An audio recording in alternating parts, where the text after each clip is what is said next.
Hi, everybody. This is Dick and Sharon, and this is another one of our informal chats that we like to have with the LA Progressive community. I'm sorry, honey, go ahead. Yeah, I'm Dick Price. I'm the editor of LA Progressive. This is Sharon Kyle, my wife, the publisher. Today we thought we'd talk about the student loan forgiveness plan that President Joe Biden announced last week. That's right. So last week, Joe Biden offered a student loan forgiveness plan that forgave loans of up to $10,000 for people making up to $120,000 a year, and then an additional $20,000 for people who were who fell into this classification of not earning enough so that they were able to get Pell Grants. And so we got $20,000 debt forgiveness for more lower earning people. Now, it's actually the total forgiveness would be $20,000. You could get an extra $10,000 with the Pell Grant, which typically goes to lower earning families. And this fulfills somewhat a promise that Democrats and Biden made in running for office this last time. The big problem with it is there was a lot of big talk. There was talk about total student loan forgiveness, much larger scale. The Democrats did what they typically do. They promised the moon and they delivered a bologna sandwich. Yeah, so you say it fulfilled somewhat a promise. It didn't fulfill the promise at all. Right. Well, they can go campaign and say, we promised to have a student loan forgiveness plan. We talked big, but we delivered something, and it's true they did. It's true they did. It's true they delivered something. It's true they talked big. Well, both are true. Right, and so the Democrats will go campaign, and they are already opening themselves. Biden has opened themselves to stinging criticism from conservatives. He would have got that criticism if he'd forgiven $1,000 to one student. Ted Cruz would be out there talking about people getting off the bong and so forth.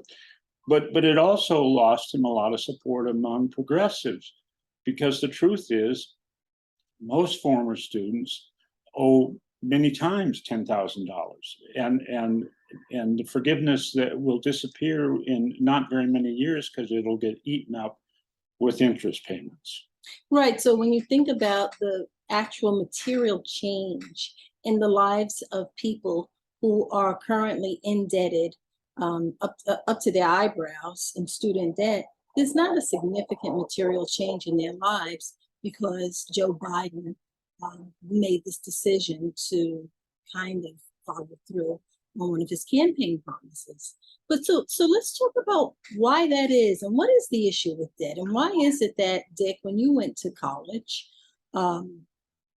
more than 50 years ago now, right? Yeah, more than 50. She would remind me of that. I wanted to add one little point that Nina Turner, who's been running for office regularly, points out that Black women college graduates typically average $52,000 in debt. So there's a racist component to this, because typically Black and brown families, students, have to borrow more because their families have less wealth, and so they mount up larger debt, and these debts students carry for decades. So when we talk about Black and brown people having the greatest negative impact because of these policies, rarely do we talk about, well, why is it that they have less? Well, they have less because we have systemic and continued unrelenting discrimination in housing, in employment, and in every area that measures human well-being. Black and brown people are at the bottom, which means they are getting unmerited disadvantages, and there are people that are getting unmerited benefits and advantages. So we can talk about that during another conversation, but this is just an extension of that same thing. So we have the students that now, okay, they're getting a $10,000 relief, but is there going to be a material change in their lives? And I would argue no. No, and the sad thing is the government somehow created it, to some extent created this situation, but bills in the past made college loans, federal college loans, easy to get, and they encourage people as we encourage all Americans to get advanced education in trade school and in a college. And so people signed up for it. But what the unintended consequence, or maybe the intended consequence, was, well, universities saw this, so they jacked up tuition rates, they jacked up fees, because then they could pay their administrators a lot more money and build big football stadiums. So one of my favorite podcasters, who produces the podcast called Bad Faith. Her name is Brianna Joy Gray. She's also a co-host on The Hill. She did a little spiel about this, and she was talking about how debt and the role that debt plays in maintaining the class system, this class stratification that we have in the United States that we really talk about, how debt keeps certain people with less freedom, less opportunity to engage themselves in innovative ways of earning an income because they're just too busy on the hamster wheel. And I want to talk, what do you think about that? What do you think about that theory?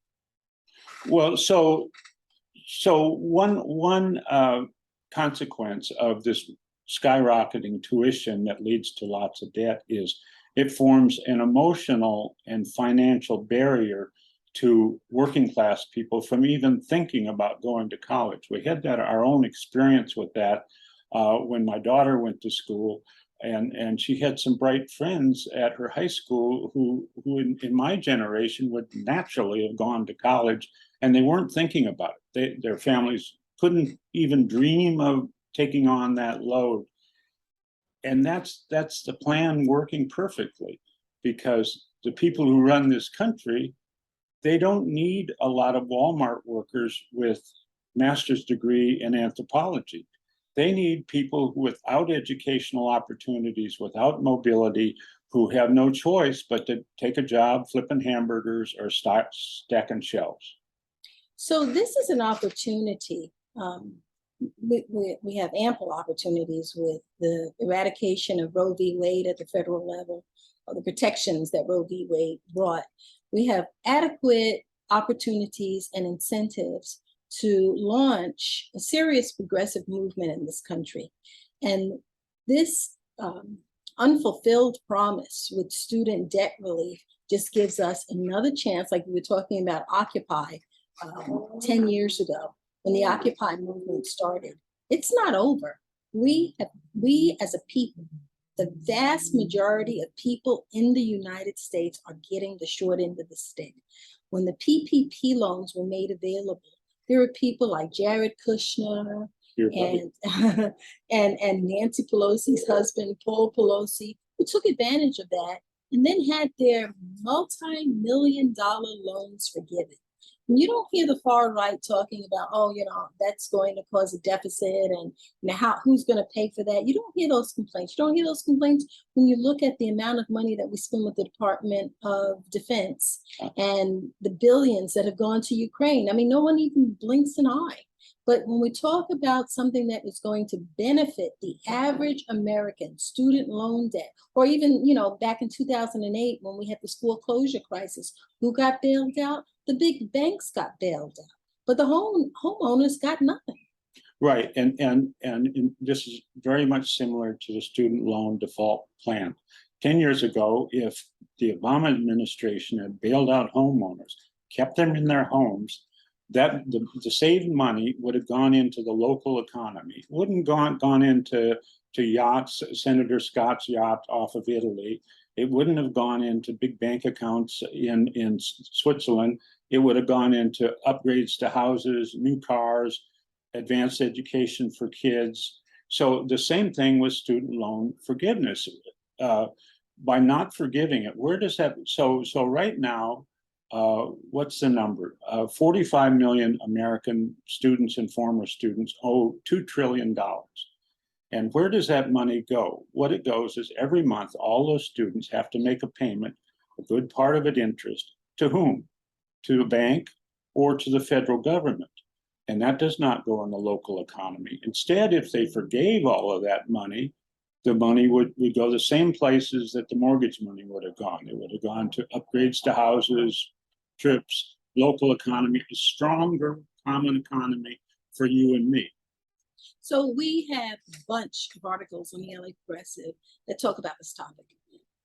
Dick, maybe you need to bring them up on the screen so we can recommend that people read these articles. If you want to understand more about student loan forgiveness, how the Biden administration didn't fulfill its promise, you can go to the LA Progressive, and we have articles written by people like Sonali Kolhatkar, by Jack Rasmus. Why don't you give a Jack Rasmus has made a really extensive one, and so did Sonali Kolhatkar, among other people who really talked along the various lines that I did. I got a lot of my talking points from Jack Rasmus about if we did Bernie Sanders' plan of forgiving student loan altogether, that would make a stronger economy for America.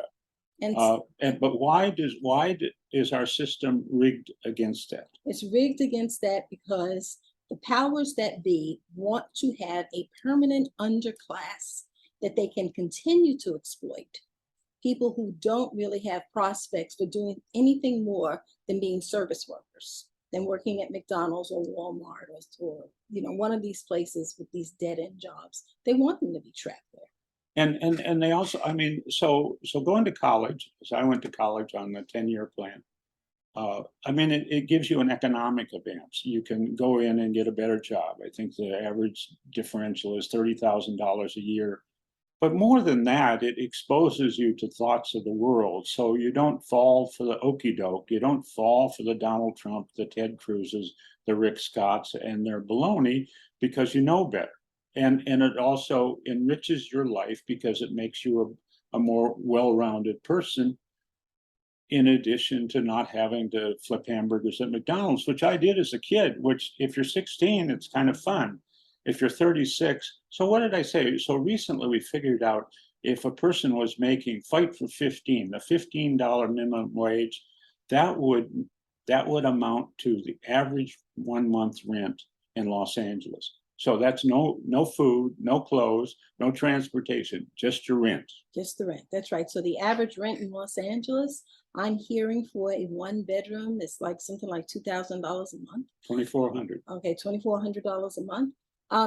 I am probably in the minority in my thinking that going to college, the number one reason is really to enrich your mind, to learn. That's it. That's what I was more saying. than just going to college to get a job.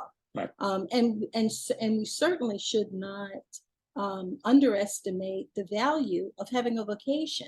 I mean, I am a self-learner, and I believe that I will be learning until the day I die. For as long as I can read, I will read. So you don't even necessarily have to go to college to learn. To learn, you can also learn other ways as well. You can if you're highly motivated like you. I mean, in the middle of the night at 3 o'clock in the morning, I'll roll over, and she's reading off her phone. Well, yeah, that's my time to read. So anyway, but we got to wrap up this video. Please read the LA Progressive. If you want some information about student loan debts, go to the LA Progressive and use the search function in the upper right-hand corner. You'll see a little red magnifying glass. Use the search words student loans, and you'll get a bunch of articles. Yeah, when we do the write-up for this, we'll put the link to the list of articles that talk about student loan forgiveness. So thank you very much. Thanks for joining us. See you next week. Yep. Bye.